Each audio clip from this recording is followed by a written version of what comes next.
je reviens encore vers vous par rapport à, comment à l'accoutumée, à un décryptage, à une analyse profonde par rapport à une sortie qu'a produit ce personnage de Zola sur le titre de la vidéo, la conversion de Paul de Tarse. Et lui, il appelle dans sa langue Douala et Sombé. Est-ce que vous comprenez? Alors, dans ce partage-là, on va creuser pour comprendre pourquoi est-ce que Paul de Tarse s'est retrouvé en train de se convertir. Qu'est-ce qu'il faisait avant pour qu'après, il puisse se convertir? Et ce qu'il faisait avant, quels sont ceux qui l'ont ordonné de faire ou qui l'ont donné le mandat de le faire? Est-ce que vous comprenez? Et pourquoi est-ce que après, il change, il retourne sa veste? Est-ce que vous comprenez? Et on va aller également, on va mettre en fait de le reportage pour vous montrer en fait un exemple de ce que représente en fait on va dire la mission de Paul de Tarse. On va vous mettre un reportage, on va jumeler un reportage en fait à cette vidéo si vous allez comprendre, en fait que vous puissiez mieux comprendre. Est-ce que vous comprenez? Alors, donc il y a beaucoup de personnes qui ont lu en fait les épîtres de Paul de Tarse sans toutefois comprendre pourquoi est-ce qu'il s'est converti. Est-ce que vous comprenez? Ils ne sont pas allés plus en profondeur. Donc écoutez attentivement cette vidéo, c'est analysé par vous-même également. Donc écoutez jusqu'à la fin et partagez massivement cette vidéo, c'est important. C'est important. Alors, nous allons essayer de comprendre, mais tout d'abord, on va comprendre on va comprendre le portrait en fait de Paul de Tarse. Et puis on va entrer en fait dans le livre de ce monsieur qui s'appelle Zoulassant, ce livre qu'il a copié en fait un peu de partout afin de l'écrire. Et nous allons entrer également dans les Bibles classiques pour comprendre en fait réellement qu'est-ce qui a joué, qu'est-ce que Paul de Tarse faisait pour qu'il puisse plus tard se convertir. Qu'est-ce qui se cache derrière cette conversion-là? Est-ce que vous comprenez? Est-ce qu'il a eu vraiment une conversation avec ce personnage qu'on nomme Jésus-Christ, dans ce type dont on vous présente que c'était un mystérieux et ainsi de suite? Voilà. On va décortiquer et on va analyser. Déjà, on va dans les Bibles classiques pour comprendre le portrait qui représentait réellement ce personnage selon ce qui est écrit dans les Bibles classiques sur Paul de Tarse. On va aller dans Actes des Apôtres, chapitre 8. Actes des Apôtres, chapitre 8, pour comprendre qui était réellement ce monsieur.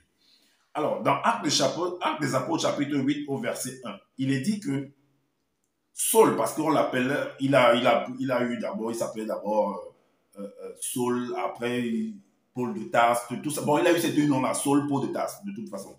Saul, il est dit, chapitre 8, au verset 1, Saul avait approuvé le meurtre d'Étienne. Donc, il y a un personnage qu'on avait tué, et Paul, ou alors Saul a approuvé cela, ce meurtre-là.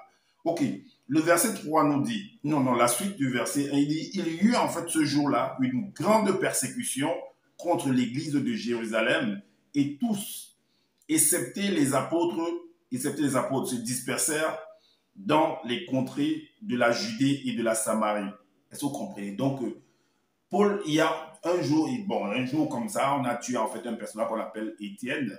Et ce jour-là également, il y a eu en fait des persécutions de d'autres personnes également, où d'autres se sont réfugiés dans d'autres contrées, dans d'autres villages. Et c'est ce qu'on appelle en fait des réfugiés. Est-ce que vous comprenez? Alors, donc Paul de Tarse en fait on vous montre en fait parce qu'il a approuvé un meurtre. Est-ce que vous comprenez? Donc vous voyez un peu la mentalité de ce personnage. On va dans Actes des Apôtres, chapitre 9, on continue. Chapitre 9, au verset 1 et 2. Il est dit que cependant, Saul, respirant encore la menace et le meurtre contre les disciples du Seigneur, se rendit chez le souverain sacrificateur. Le verset 2 dit, et lui demanda des lettres. Donc, il allait chez les souverains sacrificateurs. Les sacrificateurs peuvent représenter également les membres du gouvernement, les membres d'une haute société. Est-ce que vous comprenez? Alors, il lui demanda des lettres pour les synagogues de Damas. Alors, afin que s'il trouvait des partisans de la nouvelle doctrine hommes ou femmes, il les amena liés à Jérusalem. Alors, j'ai déjà fait des vidéos pour expliquer en fait que ce soit Jérusalem, que ce soit Damas, que ce soit tous ces noms qui sont ça se trouvait en Afrique de l'Est. Cette scène se déroule en Afrique de l'Est. J'ai déjà fait plusieurs vidéos en fait pour vous présenter que cela s'est déroulé, des formules, des versets qui vous montrent que Damas, Jérusalem, c'est en Afrique de l'Est. Est-ce que vous voyez que personne ne vient vous dire le contraire? Alors, vous pouvez également aller fouiller, vérifier ce que je dis. Alors, on va également dans Acte 26. Bon, je crois qu'on va prendre Acte 26 pour comprendre verset 10. Est-ce que c'est possible de le prendre? Voilà, il est dit que c'est ce que j'ai fait à Jérusalem. J'ai jeté en prison. C'est Saul qui parle, hein, Paul de Tarse. Il dit, c'est ce que j'ai fait à Jérusalem. J'ai jeté en prison plusieurs des saints, ayant reçu ce pouvoir, donc pour pouvoir jeter, parce que, mais attends, Paul de Tarse va être qui? C'est un homme de l'armée pour pouvoir, ou alors c'est c'est le ministre de la Justice, ou bien c'est qui en fait pour pouvoir mettre des gens en prison? Alors, il dit qu'il a reçu, en fait, il dit, c'est ce que j'ai fait à Jérusalem, j'ai jeté en prison plusieurs des saints. Donc, c'est des personnes qu'on va appeler des saints, en fait. OK.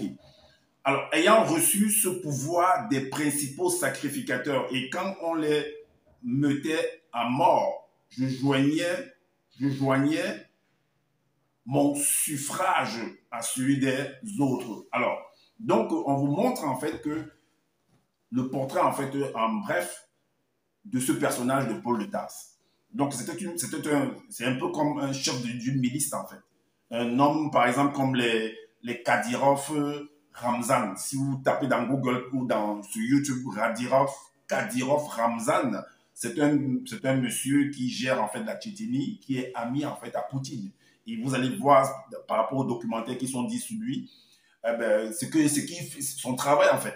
Et si vous voyez également, par rapport aux Rohingyas, les Rohingyas, en fait, c'est une communauté musulmane qui se trouve en Birmanie. Et ils sont persécutés par l'armée birmane. On dit qu'en fait, ils ne représentent pas, en fait, ils ne sont pas, en fait, de la société civile, en fait.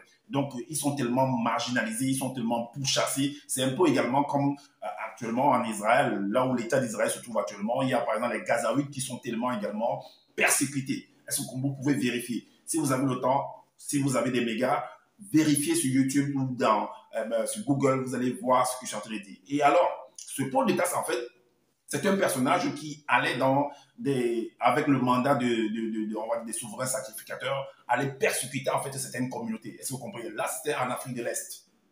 Il ne faut pas oublier ça. Il avait un groupe de personnes bien formés, donc ils allaient persécuter. Et quand vous partez persécuter, peut-être d'autres ont entendu le mot persécuter sans toutefois entrer en profondeur sur les actions qui sont menées en fait. Dans cette persécution-là, on viole des femmes, on viole des enfants et on brûle des maisons, on dépossède en fait les gens, les populations de leurs biens. On brûle leurs maisons et on brûle leur culture, ils ne peuvent plus bien manger, on prend tout en fait, on les tue, c'est tellement horrible en fait. C'est tellement horrible. Allez voir. Donc c'est ça, Paul de Tarse était le chef d'un groupe pareil qui faisait leurs actions avant. Est-ce que vous comprenez?